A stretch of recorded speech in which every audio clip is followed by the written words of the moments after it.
Vale, también tenemos que tener en cuenta que la crítica de Nietzsche no solo va contra, en líneas generales, el cristianismo y que no solo va mmm, contra los sacerdotes, sino que esta palabra, sacerdotes, particularmente la fórmula que emplea muchas veces a lo largo de su obra, que es sacerdote ascético, no va a ser, mmm, no van a ser únicamente los sacerdotes propiamente dichos. Es decir, que Nietzsche sí cree que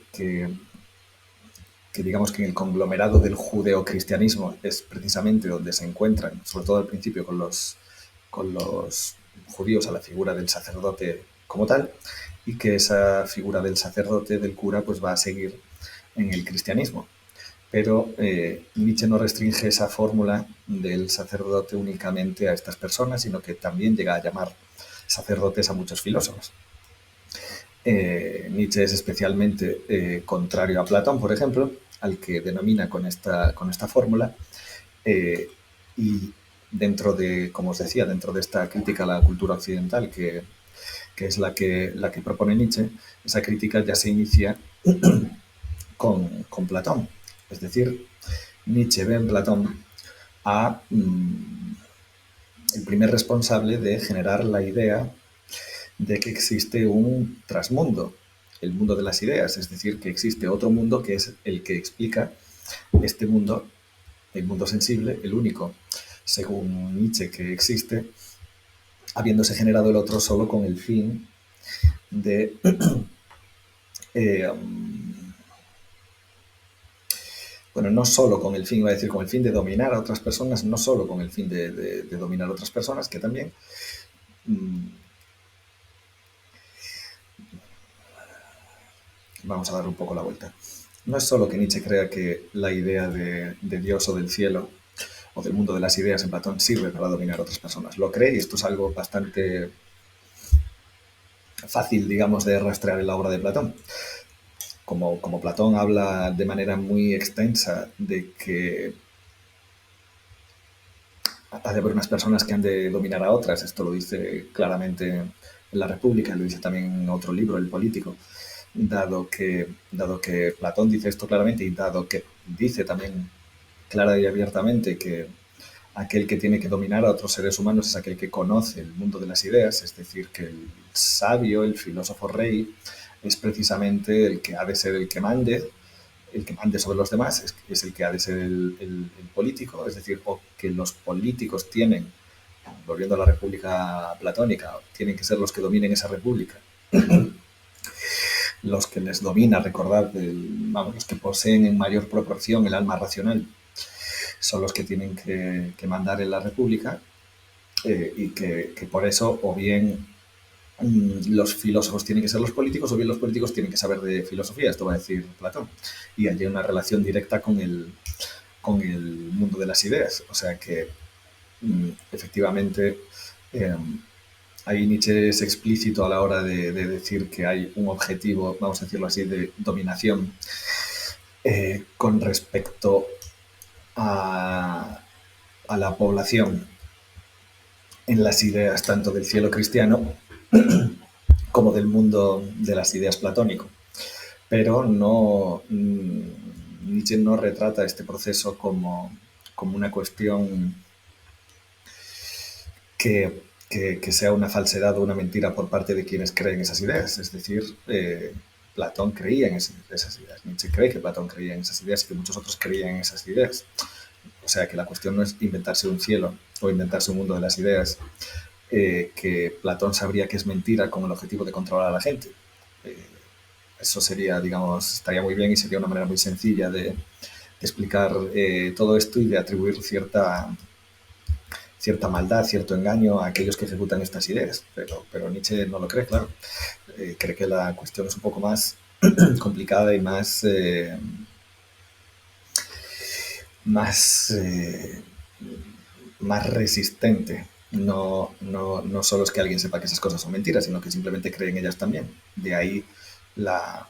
la seducción que dirá que ejercen determinadas ideas, las ideas morales, a la hora de dar una explicación del mundo eh, mm, dar una explicación del mundo en la que lo que es verdad y lo que es mentira, lo que está bien y lo que está mal, está eh, mezclado de una forma que, y en el caso de Platón es muy claro, no solo se crea que uno puede hacer determinadas, puede, vamos, dominar directamente a otras personas siendo muy pérfido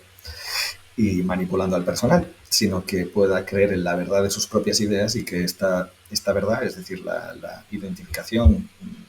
sincera y genuina entre la verdad y el bien, haga que esas personas lleven a cabo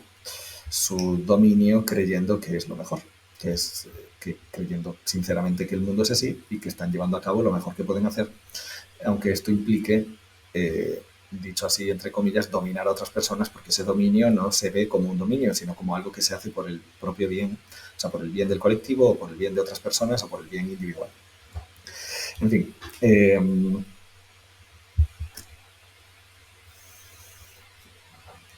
como os decía, Nietzsche no solo se va a encontrar, no solo va a estar en contra. Vamos a ver.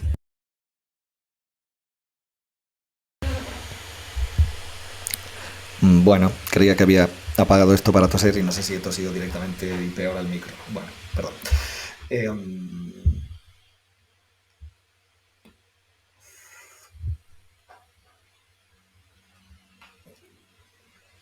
Nietzsche no solo va a criticar, como os decía, a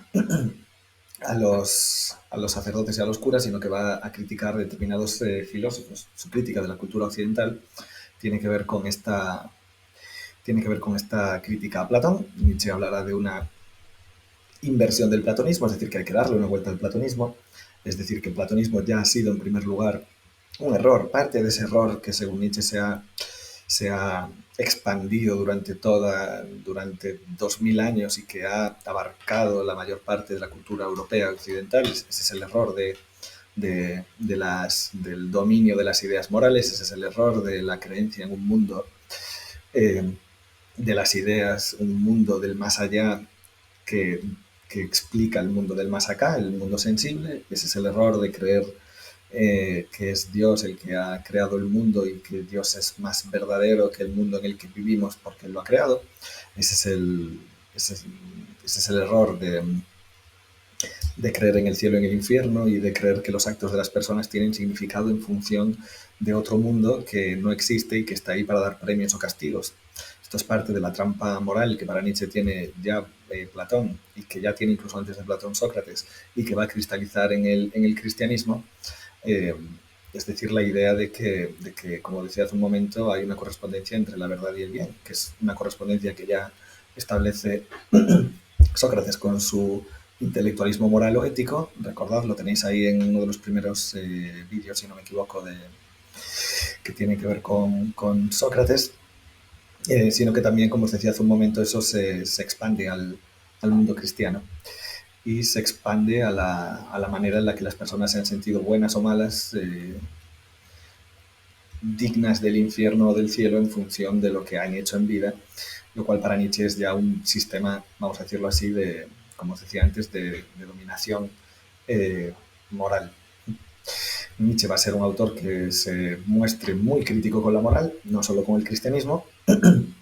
Para Nietzsche existe algo así como el pensamiento moral, es decir, el pensamiento que prioritariamente y por encima de cualquier otra de consideración piensa la realidad en términos de lo que está bien y de lo que está mal. Eh, y el cristianismo es solo para Nietzsche un caso de pensamiento moral. Eh, os animo a tener en cuenta que hablar en estos términos de pensamiento moral es algo que para Nietzsche abarca prácticamente toda la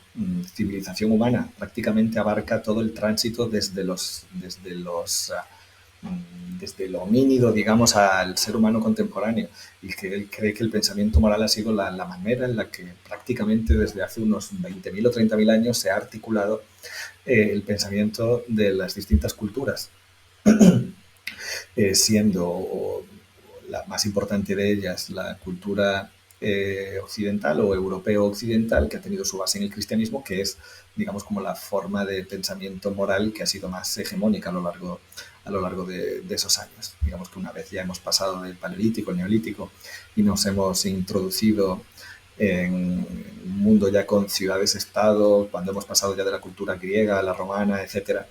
en el momento en el que, pues, como decía hace un momento, aparecen Platón y Sócrates, ya se articula lo que sería no solo el pensamiento moral, digamos, anterior, que habría en civilizaciones anteriores a la griega, sino que cobra forma ese tipo de pensamiento moral que desemboca en el monoteísmo y que tiene sus primeros pasos en la filosofía griega y para Nietzsche particularmente en la filosofía de Sócrates y particularmente más aún de Platón, como digo, con ese dualismo ontológico que vimos en el primer trimestre y que hace que el mundo en el que vivimos se explique por otro mundo. ¿Sí? Eh, Bien.